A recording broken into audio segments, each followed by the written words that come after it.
I want to turn now to a growing movement of resistance against President Trump's brutal immigration crackdown. You might have seen the headlines after ICE agents detained this man in the middle, the New York City Comptroller Brad Lander, inside an immigration courthouse in Manhattan on June 17th. But you might not know what exactly he was doing there. It may have been a week before New York City's Democratic primary for mayor, in which Lander was a candidate. But despite what some of his Republican critics might say, this wasn't about the election. Lander is just the latest election official to face arrest after being seen to be getting in the way of President Trump's immigration enforcement. The Department of Homeland Security accused Lander of, quote, assaulting law enforcement and impeding a federal officer. Lander was later released, interestingly, without charges after several hours in custody. Lander's arrest got a lot of attention at the time, but I want to talk about what he was doing when he got arrested, because it's important work. And he got right back to it after his release. Since returning to office, President Trump has aggressively ramped up deportations around the country. Now, as part of that effort, ICE agents have been detaining people who show up for scheduled hearings at immigration courts. This practice has created an atmosphere of chaos and fear. And in response, immigration advocates have begun escorting immigrants to their court appointments. These volunteers often share pamphlets informing people of their rights. They walk with them as they pass federal officers in the halls of the courts. Camille Mackler, founder of Immigration ARC, the immigration legal services group with which Lander was volunteering, said of the effort, quote, we really are just there to bear witness in a nonviolent way.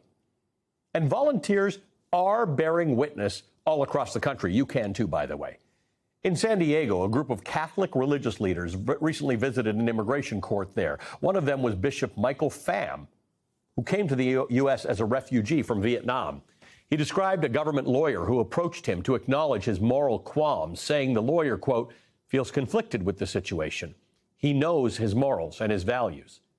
In Chicago, a woman attended her immigration appointment accompanied by her two uniformed sons who serve in the Illinois National Guard. One of them, Andres Reyes, said, quote, we fear she might get taken into custody. There have been reports of that. They get a text for an appointment. They come in and they end up getting detained, end quote. And in New York, Brad Lander has gone back several times, including this week on Thursday after the election that he lost. Joining me now is Brad Lander himself, the comptroller of New York City.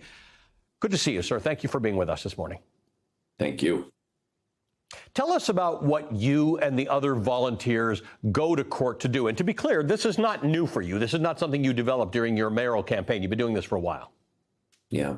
And then about a month ago, they started changing, like ripping the rug out from under due process in the Department of Homeland Security. Lawyers moved to strip asylum seekers of their status, and then they're bewildered. They leave the courtroom, and essentially a gang of masked, non-uniformed ICE agents lurking in the hallways or the elevator lobbies descend on them and grab them. This Thursday, I was back, and it was even worse. Judges in two cases granted people hearings on their asylum applications for February of 2027. And yet, as soon as they left the courtroom, ICE agents just disappear them with no commitments to whether they'll be able to come back and make those hearings. It's a lawless process, and we're there to let people know their rights, to encourage people to do virtual hearings if they can, and then to try to accompany them out of the building in order that they not be grabbed up and disappeared. Two brothers who saw their dad assassinated, who I fear now are going to be rendered back to Colombia. It's a lawless process. It's a real emergency, and we're trying to bear witness and prevent people's rights from being stripped away with no one speaking up.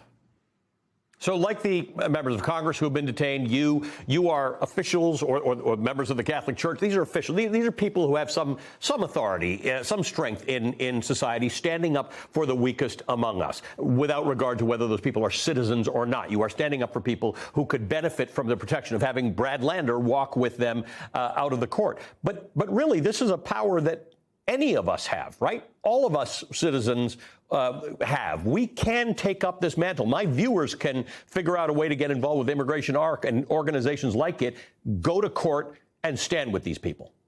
And it's really moving, and I would urge your viewers to do it. You have the right to sit in the courtroom and see what's happening. And that's your right as a person in this democracy.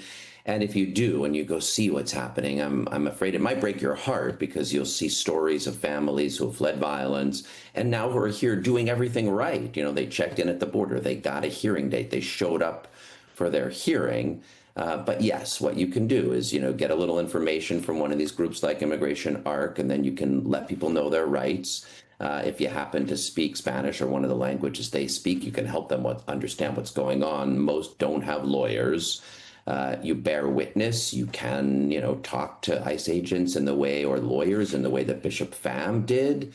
I saw some people bringing flowers to the National Guard in Los Angeles. Like, that's a tradition of trying to push the ICE agent who arrested me confessed to me afterwards that his wife hopes he quits his job. She texted him saying, wow, I don't want to be doing this anymore.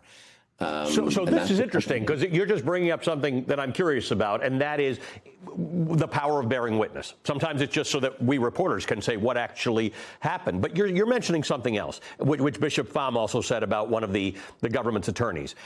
To show up in support of these people causes the people who are having to enforce these illegal, in some cases, these lawless procedures, to think twice about what they're doing.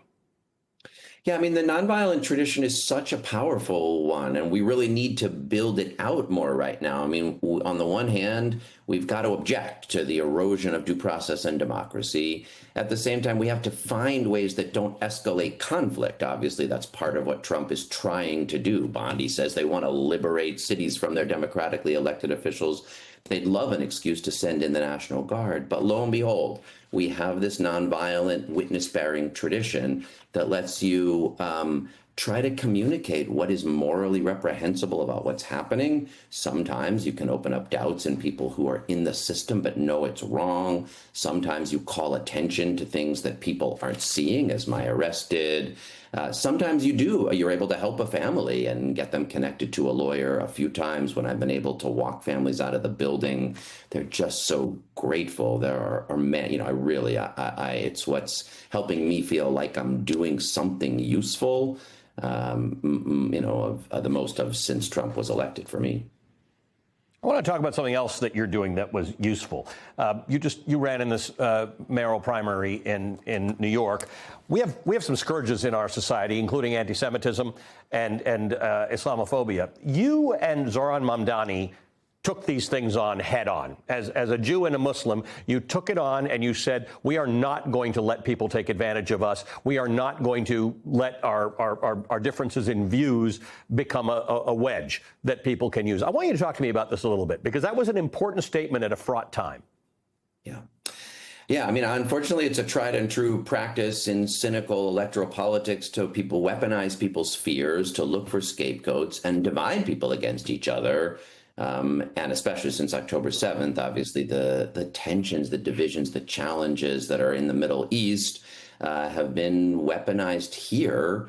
And the issues are very real. Anti-Semitism is rising here. People are very distressed, and rightly so, about the starvation and war crimes taking place in Gaza. And some people, including Andrew Cuomo and Donald Trump, try to weaponize those divisions for political purposes.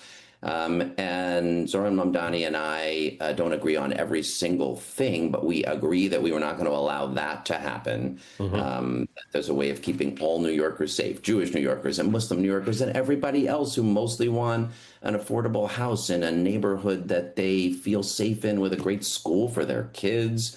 And, it's unusual in an election. Ranked choice voting makes it a little easier to cross-endorse.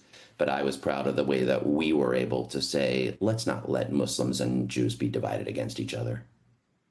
I'm going to close on that idea because we want to think on that. Thank you so much for some good work. Brad Lander is the comptroller of New York City.